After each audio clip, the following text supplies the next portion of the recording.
Welcome to my YouTube channel. आज हम हमारी सीरीज को आगे बढ़ाते हुए क्वेश्चन 23 स्टार्ट करते हैं। क्वेश्चन 23 में गिवन है, in the given figure DE parallel to AC and BE upon EC equals to BC upon CP, prove that DC parallel to AP। अब DE parallel to AC, DE parallel to AC किसमें है? DE parallel to AC है ABC, ABC वाले triangle के अंदर लाई कर रहा है ये, बट इसके अंदर एक लाइन और दी हुई है AP, जिससे कि क्या हुआ है, ABP ट्रायंगल भी फॉर्म हो रहा है। बट अभी फर्स्ट कंडीशन के लिए हमें किसकी रिक्वायरमेंट रहेगी? ओनली ABC ट्रायंगल की। तो मैंने ABC ट्रायंगल को ऑलरेडी यहाँ सेपरेट करके आपके सामने रख दिया है। अब देखिए ट्रायंगल ABC में आपको दिखाई दे रहा है DE पैरेलल टू क्या दिया हुआ है? AC।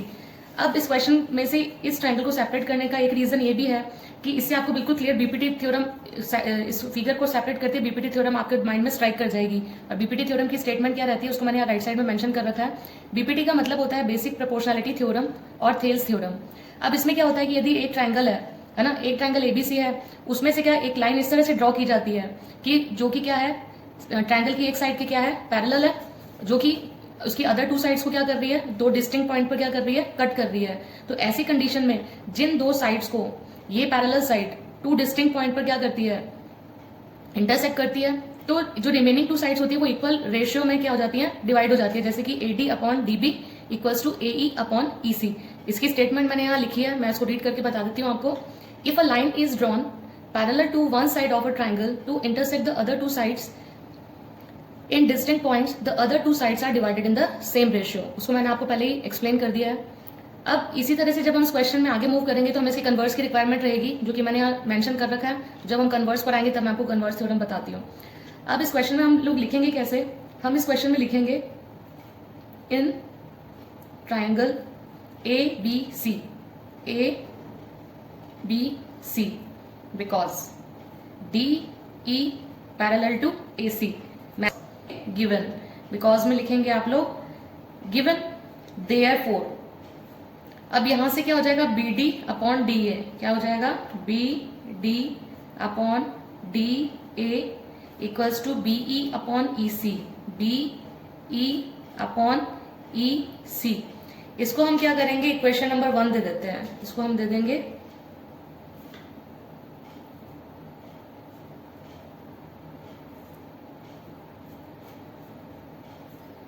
Equation number 1। अब गिवन कंडीशन में और क्या गिवन है, BE upon EC and BC upon CP also given कर देते हैं अपन। ऑल्सो गिवन, ऑल्सो गिवन क्या है, BE upon EC equals to BC upon CP। एक ही बात है, ये दोनों क्या है, एक ही बात है। तो इसको हम क्या करेंगे, इक्वेशन नंबर 2 दे देंगे। इसको क्या दे देंगे, इक्वेशन नंबर 2। अब आप दोनों इक्वेशन को कंपेयर कीजिए। यदि इसका राइट सेम है, आपने यूक्लिड एक्सियम्स एंड पोस्टुलेट्स कर रखे हैं 9th क्लास में। अब इसमें क्या होता है कि यदि आपका राइट सेम है तो क्या होगा, लेफ्ट भी सेम होगा। तो आप क्या लिखेंगे, from equation 1 and 2। Equation 1 and 2 से क्या हो जाएगा, अब इसका लेफ्ट सेम होगा तो क्या हो जाएगा, BD upon DA equals to BC upon CP। इसको आप क्या दे दोगे, इक्वेशन नंबर 3। इसको क्या दे देंगे हम, इक्वेशन नंबर।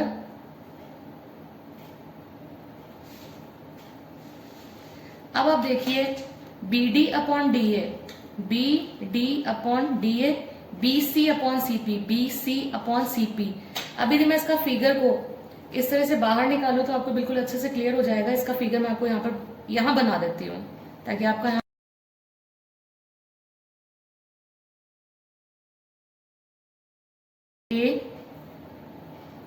B, हमारे को कौन सा लेना है, BD upon DA, BD upon DA। तो AB तो मुझे लेना ही है, BC upon CP, BC upon CP, इसका मतलब मुझे P तक लेना है। तो यहाँ पर क्या आ जाएगा, पॉइंट P। अब इस कौन डिवाइड कर रहा है, DC। कौन डिवाइड कर रहा है, DC। तो आप यहाँ पर क्या लिख देंगे, ओनली फिगर को सेपरेट करने का ही रोल है। यदि आपको फिगर को सेपरेट करना आ गया तो क्वेश्चन में सिर्फ आपको करना क्या है, बीपीटी और बीपीटी का कन्वर्स, इतना ही तो करना है, इससे ज्यादा तो कुछ है ही नहीं इसके अंदर। तो अब इसमें मैंने क्या मेंशन कर दिया, यहाँ पर मैंने मेंशन किया बी, यहाँ पर मेंशन किया डी, और इस बार यहाँ पर क्या आएगा सी। अब देखिए इस फिगर में तो आपको पैरेलल गिवन था और आपको प्रोपोर्शनैलिटी क्या करनी थी, इक्वल करनी थी। अब यहाँ पर क्या है, प्रोपोर्शनैलिटी आपके सामने है, ये देखिए यहाँ पर B D upon D A, B D upon D A, B C upon C P, B C upon C P. अब आप क्या लिखेंगे, because B D upon D A equals to B C upon C P. ये कौन से triangle में stand कर रहा है, ए बी पी में। तो आप चाहें तो ट्राइंगल का रेफरेंस भी दे सकते हैं, यहां लिख लीजिए आप लोग, in triangle A B P, in triangle A B P, because B D upon D A equals to B C upon C P. आया कहां से है, तो यहां पर रेफरेंस दे देना फ्रॉम इक्वेशन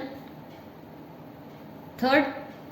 अब फ्रॉम इक्वेशन थर्ड आपने ये कंडीशन ले ली है ना, तो अब आप क्या लिखेंगे, देयरफॉर क्या हो जाएगा, सी डी या D C parallel to A P, D C parallel to A P. ये कैसे है, बिकॉज या बाय हो जाएगा, sorry, by converse of BPT, by converse of BPT.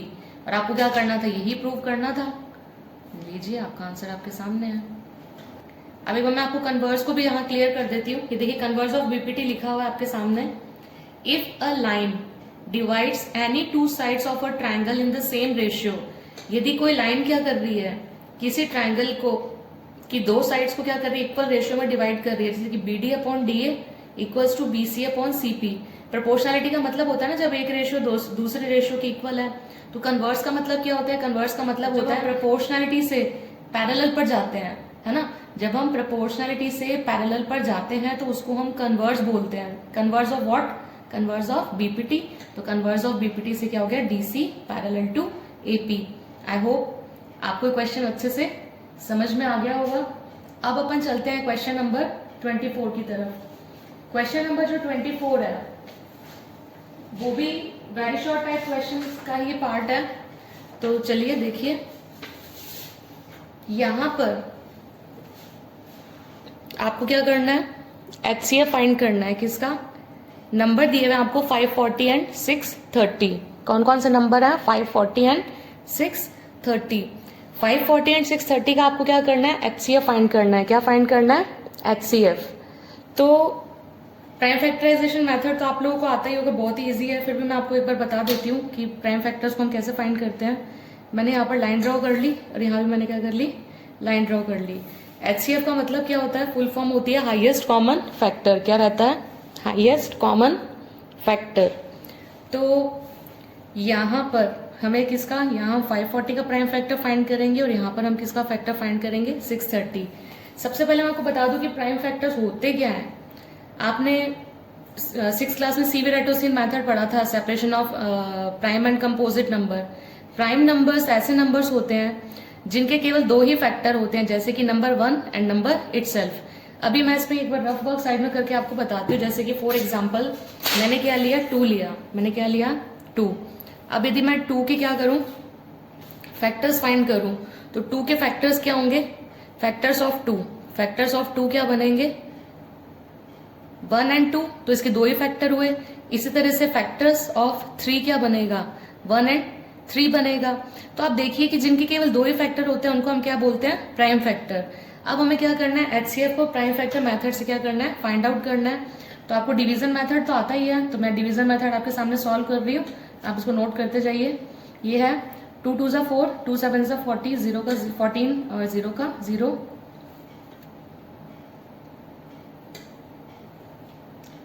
आपको डिविजिबिलिटी रूल तो पता ही होगा कि यदि यूनिट डिजिट पर 0 2 4 6 8 होता है तो उसमें क्या होता है, 2 से डिविजिबल रहता है। अब आप सोचोगे कि इसको 5 से डिवाइड कर दें, तो इसको 5 से डिवाइड मत करो, पहले इसको ऐड करके देखो। 5 + 3 8, 8 + 1 9, 9 3 से डिविजिबल है, इसका मतलब 135 भी क्या होगा, 3 से डिविजिबल होगा। तो ये हो जाएगा 3 4 = 12, 1 रिमेनिंग 15 बन जाएगा, 3 5 ज़ा 15। फिर से इन दोनों को ऐड किया, 9 9 3 की टेबल में आता है तो ये भी 3 से डिवाइड होगा और कितनी बार जाएगा ये 15 टाइम्स। और उसके बाद में 3 5 ज़ा 15 एंड 5 1 ज़ा 5। ठीक है, उसके बाद में हम स्टार्ट करते हैं 630 का। यूनिट डिजिट 0 है तो 2 से स्टार्ट करेंगे। अब इसको ऐड कीजिए, 3 से डिवाइड हो जाएगा ये, 3 1 जा 3, 1 से अभी डिवाइड नहीं हो रहा है, 1 डिवाइड नहीं हो रहा है, रूल ब्रेक हुआ तो 0 आएगा और 3 5 जा 15। अब इन दोनों को ऐड किया, 6 क्या है 3 से डिवाइड होता है, फिर से 3 से करेंगे, 3 3 जा 9, 3 5 जा 15। अब इन दोनों का एडिशन कितना 8 हो रहा है, बट 8 3 की टेबल में आता नहीं है तो अब इसको हम क्या करेंगे 5 से डिवाइड करेंगे, 5 7 जा 35 एंड 7 1 जा 7। अब हमें क्या करना है HCF फाइंड करना है, तो 540 के फैक्टर्स लिखेंगे। 540 के फैक्टर्स हैं 2 into 2 into 3 into 3 into 3 into 5। और 630 के क्या क्या फैक्टर्स हैं, 630 के फैक्टर्स हैं 2 इंटू, इसको इस तरह से लिखते हैं 3 इंटू 3 इंटू।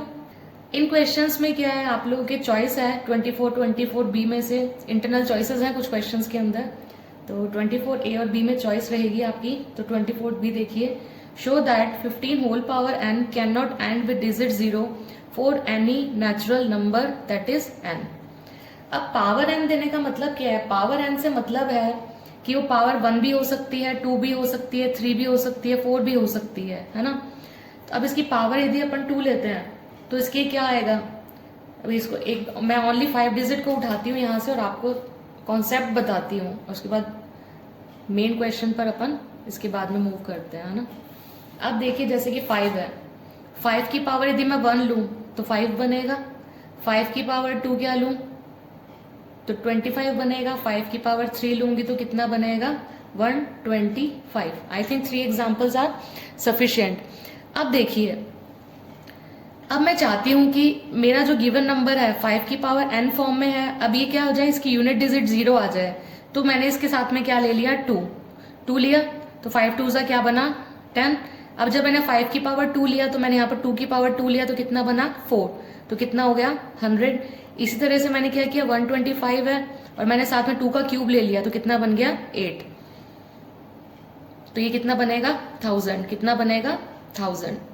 अब आप देखिए, आपने देखा कि यहाँ मैंने 5 लिया, यहाँ 5 की पावर 2 लिया, यहाँ 5 की पावर 3 लिया। अब 1 2 3 बार बार चेंज हो रहे हैं, जब कोई नंबर बार बार चेंज होता है ना, तो उनको हम क्या बोलते हैं वेरिएबल। और हम वेरिएबल को क्या करते हैं किसी भी अननोन नंबर से डिनोट करते हैं, जिसको कि हमने एन से यहाँ पर रिप्रेजेंट कर रखा है।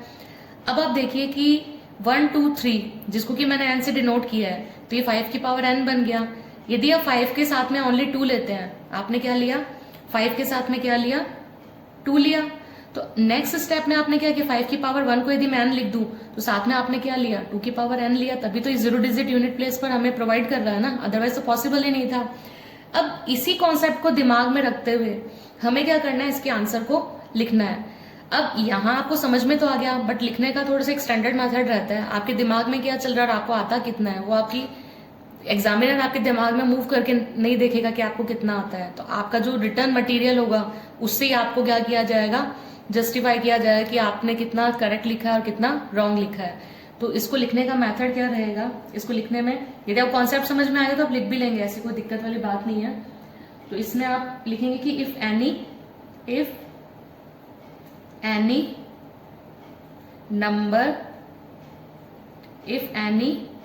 Number ends with 0 then a number should